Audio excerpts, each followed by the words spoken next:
네, 반갑습니다. 박성훈 노무사입니다. 네, 오늘 주제는 이 최저임금 이 산입 범위와 그리고 이 산정 방식이 바뀐 내용에 대해서 설명해 드리도록 하겠습니다. 네, 일단 최저임금이라는 것은 아시겠지만 이 국가가 정한 임금의 하한선입니다. 최소한 이 정도는 줘라라는 것이죠. 그래서 전년도 같은 경우는 시간급 7,530원이었고 월 단위로 환산하면 209시간을 곱했을 때 157만 원 정도였죠. 그리고 올해는 시간급 8,350원이고 그리고 월 단위로 환산하면 174만 원 정도가 됩니다. 자, 이 내용의 핵심이 아니라 이 산입 범위의 문제, 그 다음에 이 산정 방식의 또 어려움인데요. 산입 범위 같은 경우는 어땠었냐면 보통 기본급이나 직책수당이라든지 직무수당처럼 이 기본급에 유사한 성격을 가져야지만 이 최저임금 산입 범위에 들어갔었고요. 그리고 우리 좀 중소기업에서 많이들 볼 수 있는 이 상여금이라든지 또 복리후생비는 이 산입 범위에 들어가지 않았습니다. 그래서 보시는 화면처럼 157만 원을 받는 사람이 있고 300만 원을 받는 사람이 있는데 아이러니하게도 157만 원을 받는 사람은 최저임금법 위반이 아니었고요. 전년도까지는. 또 300만 원을 받았음에도 불구하고 전년도에 작년에 이런 구조였다면 최저임금 위반이었다는 거예요. 기본급은 147만 원, 상여금은 83만 원, 복리후생비는 70만 원. 상여금과 복리후생비가 산입 범위가 아니기 때문에 기본급만 두고 최저임금 위반 여부를 판단하게 됐고 최저임금 위반이었습니다. 이 부분이 바로 바뀐 개정법에 적용을 받으면 어떻게 되는지 이따가 한번 보게 될 겁니다.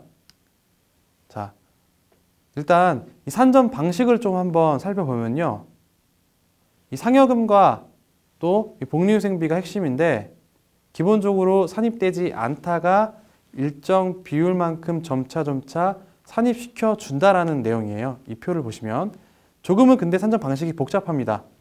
근데 이 부분을 오늘 명확하게 이제 알고 가셔야 돼요. 자, 보시면요. 상여금 같은 경우는 일단 비율이 25%라고 되어 있는데 내가 받는 상여금의 25%를 포함시켜 준다라는 개념이 아니에요. 그럼 그 25%는 무엇이냐? 당해년도, 그러니까 올해 최저 월급의 25%를 초과하는 부분만큼 그 상여금을 포함시켜 주겠다는 거예요. 사례를 보면 올해 최저 월급은 175만 원입니다. 거기에 25%면 43만 원이죠. 그러면 내가 상여금을 43만 원 미만 받고 있으면 초과분이 없기 때문에 최저임금에 포함되는 부분도 없습니다.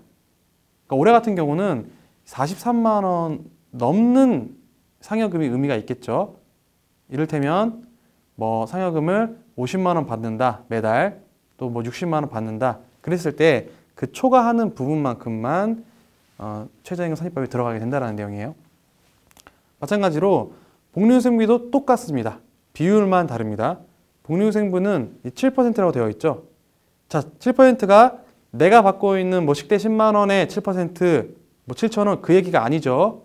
7%는 올해 최저 월급입니다. 올해 최저 월급 다 똑같이 175만 원에 7% 계산해보면 약 12만 원 정도가 나오는데 내가 받고 있는 식대나 뭐 기타 복리후생비가 이 12만 원을 초과했을 때 이 초과하는 부분을 띄어서 또 최저임금에 산입시킨다라는 그런 내용이죠. 이제 좀 익숙해지셨죠? 자, 그러면 한번 사례를 살펴볼게요. 어떤 사람이 있습니다. 월급 총액은 230만 원이라고 가정을 할게요. 구성을 들여다보면 기본급이 150이고 그리고 월 단위로 받는 전기상여금이 월 50만 원씩이고 식대가 10만 원이고 차량 유지비가 20만 원입니다. 총액 230만 원 맞죠? 이분이 작년 기준에서 그러니까 올해 개정법이 적용되지 않는 이 산정 방식을 적용해 보면 기본급 150만 원은 산입됩니다. 당연히 포함되죠. 그런데 아시겠지만 아까 설명드렸듯이 상여금과 차량유지비 전액이 다 산입되지 않기 때문에 150만 원만 두고 평가를 하면 최저임금 위반이었습니다. 230만 원 받고 있는 분이 작년에는 최저임금 위반이었죠. 근데 이분이 그대로 그냥 시간만 지나서 올해가 됐어요. 올해 이 산정 방식을 적용하면 어떻게 되냐?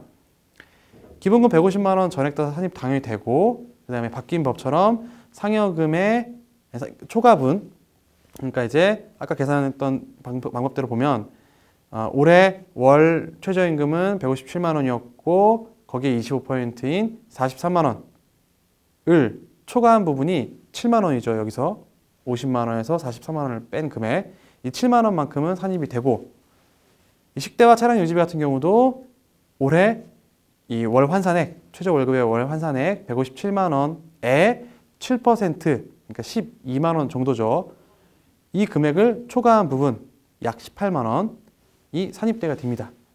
합산해 보면 총 175만 원이 최저임금의 산입 범위에 들어왔죠. 자, 올해 최저 월급 얼마라고 했었습니까? 첫 페이지 때 봤죠?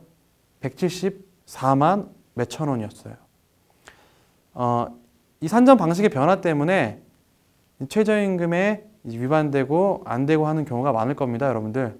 그래서 이 판단 방식을 잘 숙지하셔서 지금 우리 회사에서 최저임금이 위반됐느냐 안 했느냐를 명확하게 한번 재검토해 보시길 바랍니다. 자, 여기까지 최저임금 산정 방식 설명이었습니다.